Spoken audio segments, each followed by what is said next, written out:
முதலமைச்சர் விஜய் அண்ணா இந்த கேள்விக்கு பதில் சொல்லுங்கள். காவேரி சிக்கலுக்கு ஏற்படாத இந்த வேகம், கைது பண்ணுறதுல மட்டும் இந்த வேகத்தை காமிக்கிறீங்களே, அதற்கான காரணம் என்ன?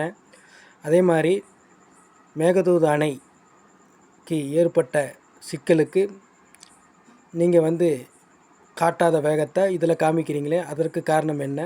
அதே மாதிரி நீட்டுத் தேர்வுக்காக மாணவர்கள் போராட்டம் பண்ணாங்க, அப்போது காட்டாத வேகத்தை கைது பண்ணுற நடவடிக்கைக்கு மட்டும் காமிக்கிறீங்களே, அதற்கு காரணம் என்ன?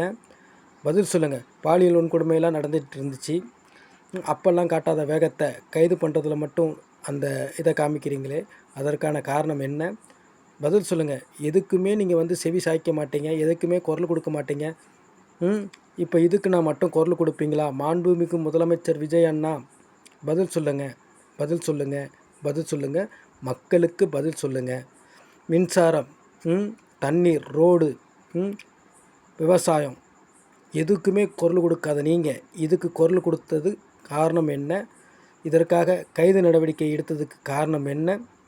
காவேரி சிக்கலுக்கு குரல் கொடுக்காத நீங்கள் இப்போது இதுக்கு மட்டும் குரல் கொடுத்து பண்ண சொல்லியிருக்கீங்களே, அதற்கு காரணம் என்ன? பதில் சொல்லுங்கள். மாண்புமிகு முதலமைச்சர் விஜய் அண்ணன்.